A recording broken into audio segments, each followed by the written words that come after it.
Welcome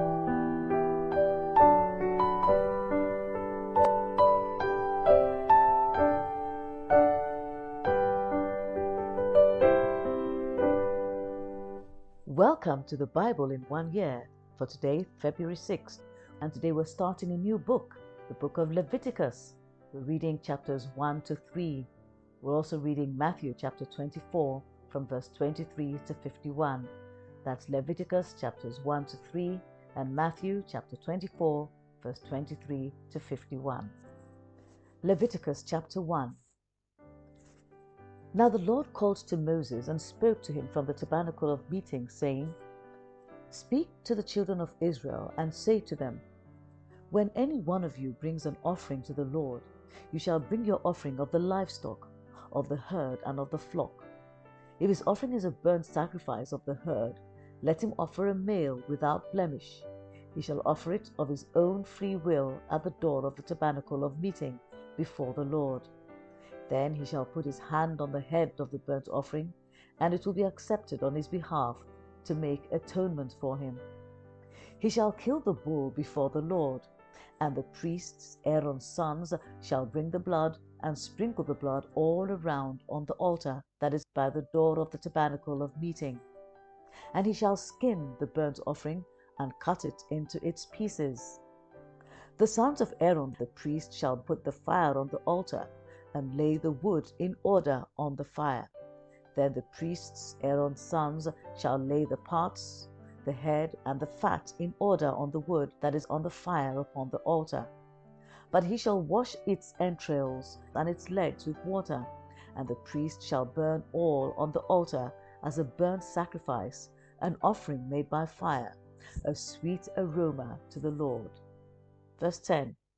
If his offering is of the flocks, of the sheep, or of the goats as a burnt sacrifice, he shall bring a male without blemish. He shall kill it on the north side of the altar before the Lord. And the priests, Aaron's sons, shall sprinkle its blood all around on the altar. And he shall cut it into its pieces, with its head and its fat. And the priest shall lay them in order on the wood that is on the fire upon the altar. But he shall wash the entrails and the legs with water. Then the priest shall bring it all and burn it on the altar. It is a burnt sacrifice, an offering made by fire, a sweet aroma to the Lord. And if the burnt sacrifice of his offering to the Lord is of birds, then he shall bring his offering of turtle doves or young pigeons. The priest shall bring it to the altar, wring off its head, and burn it on the altar. Its blood shall be drained out at the side of the altar. And it shall remove its crop with its feathers, and cast it beside the altar on the east side into the place for ashes. Then he shall split it at its wings, but shall not divide it completely. And the priest shall burn it on the altar, on the wood that is on the fire. It is a burnt sacrifice, an offering made by fire, a sweet aroma to the Lord. Chapter 2. When anyone offers a grain offering to the Lord, his offering shall be of fine flour, and he shall pour oil on it, and put frankincense on it. He shall bring it to Aaron's sons, the priests, one of whom shall take from it his handful of fine flour and oil with all the frankincense.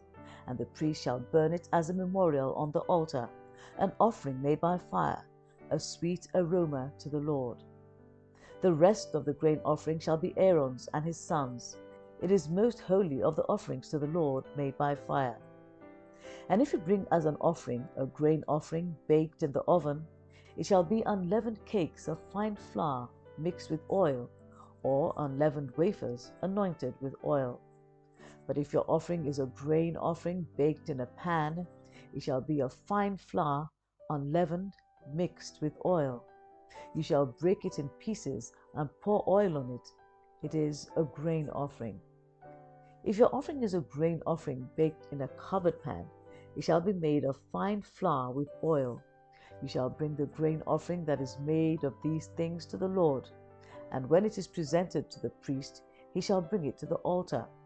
Then the priest shall take from the grain offering a memorial portion and burn it on the altar. It is an offering made by fire, a sweet aroma to the Lord. And what is left of the grain offering shall be Aaron's and his sons. It is most holy of the offerings to the Lord made by fire. No grain offering which you bring to the Lord shall be made with leaven, for you shall burn no leaven nor any honey in any offering to the Lord made by fire. As for the offering of the first fruits, you shall offer them to the Lord, but they shall not be burned on the altar for a sweet aroma. And every offering of your grain offering you shall season with salt. You shall not allow the salt of the covenant of your God to be lacking from your grain offering. With all your offerings you shall offer salt. If you offer a grain offering of your first fruits to the Lord, you shall offer for the grain offering of your first fruits green heads of grain roasted on the fire, grain beaten from full heads, and you shall put oil on it and lay frankincense on it. It is a grain offering. Verse 16. Then the priest shall burn the memorial portion, part of its beaten grain and part of its oil, with all the frankincense, as an offering made by fire to the Lord. Chapter 3. When his offering is a sacrifice of a peace offering, if he offers it of the herd, whether male or female, he shall offer it without blemish before the Lord. And he shall lay his hand on the head of his offering and kill it at the door of the tabernacle of meeting. And Aaron's sons, the priests, shall sprinkle the blood all around on the altar. Then he shall offer from the sacrifice of the peace offering an offering made by fire to the Lord. The fat that covers the entrails and all the fat that is on the entrails, the 2 kidneys and the fat that is on them by the flanks, and the fatty lobe attached to the liver above the kidneys he shall remove. And Aaron's sons shall burn it on the altar upon the burnt sacrifice, which is on the wood that is on the fire, as an offering made by fire, a sweet aroma to the Lord. If his offering as a sacrifice of a peace offering to the Lord is of the flock, whether male or female, he shall offer it without blemish. If he offers a lamb as his offering, then he shall offer it before the Lord, and he shall lay his hand on the head of his offering and kill it before the tabernacle of meeting. And Aaron's sons shall sprinkle its blood all around on the altar. Then he shall offer from the sacrifice of the peace offering, as an offering made by fire to the Lord, its fats and the whole fat tail, which he shall remove close to the backbone, and the fat that covers the entrails, and all the fat that is on the entrails, the 2 kidneys and the fat that is on them by the flanks, and the fatty lobe attached to the liver above the kidneys, he shall remove. And the priest shall burn them on the altar as food, an offering made by fire to the Lord. And if his offering is a goat, then he shall offer it before the Lord. He shall lay his hand on its head and kill it before the tabernacle of meeting. And the sons of Aaron shall sprinkle its blood all around on the altar. Then he shall offer from it his offering as an offering made by fire to the Lord, the fat that covers the entrails and all the fat that is on the entrails, the 2 kidneys and the fat that is on them by the flanks, and the fatty lobe attached to the liver above the kidneys he shall remove. And the priest shall burn them on the altar as food, an offering made by fire for a sweet aroma. All the fat is the Lord's. This shall be a perpetual statute throughout your generations. In all your dwellings you shall eat neither fat nor blood. Matthew chapter 24 from verse 23. Then if anyone says to you, "Look, here is the Christ," or "There," do not believe it. For false Christs and false prophets will rise and show great signs and wonders to deceive, if possible, even the elect. See, I have told you beforehand. Therefore, if they say to you, "Look, he is in the desert," do not go out. Or, "Look, he is in the inner rooms," do not believe it. For as the lightning comes from the east and flashes to the west, so also will the coming of the Son of Man be. For wherever the carcass is, there the eagles will be gathered together. Immediately after the tribulation of those days, the sun will be darkened, and the moon will not give its light. The stars will fall from heaven, and the powers of the heavens will be shaken. Then the sign of the Son of Man will appear in heaven, and then all the tribes of the earth will mourn, and they will see the Son of Man coming on the clouds of heaven with power and great glory.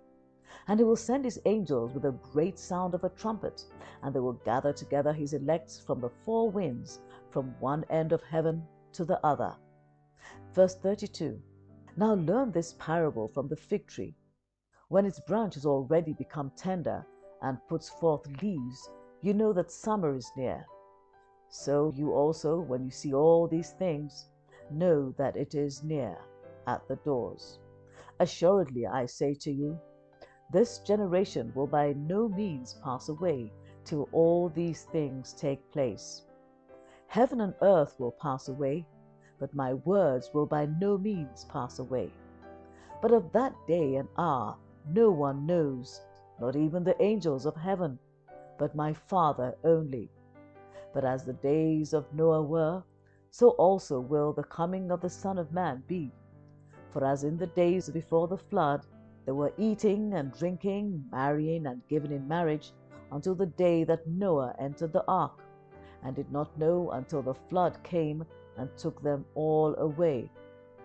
So also will the coming of the Son of Man be. Then 2 men will be in the field, one will be taken and the other left. 2 women will be grinding at the mill, one will be taken and the other left. Watch therefore, for you do not know what hour your Lord is coming. But know this, that if the master of the house had known what hour the thief would come, he would have watched and not allowed his house to be broken into. Therefore you also be ready, for the Son of Man is coming at an hour you do not expect. Verse 45. Who then is a faithful and wise servant, whom his master made ruler over his household, to give them food in due season? Blessed is that servant whom his master, when he comes, will find so doing. Assuredly I say to you, that he will make him ruler over all his goods. But if that evil servant says in his heart, my master is delaying his coming, and begins to beat his fellow servants, and to eat and drink with the drunkards, the master of that servant will come on a day when he is not looking for him, and at an hour that he is not aware of, and will cut him in two, and appoint him his portion with the hypocrites. There shall be weeping and gnashing of teeth. May we continue to be greatly impacted by the reading and hearing of the Word of God. Amen.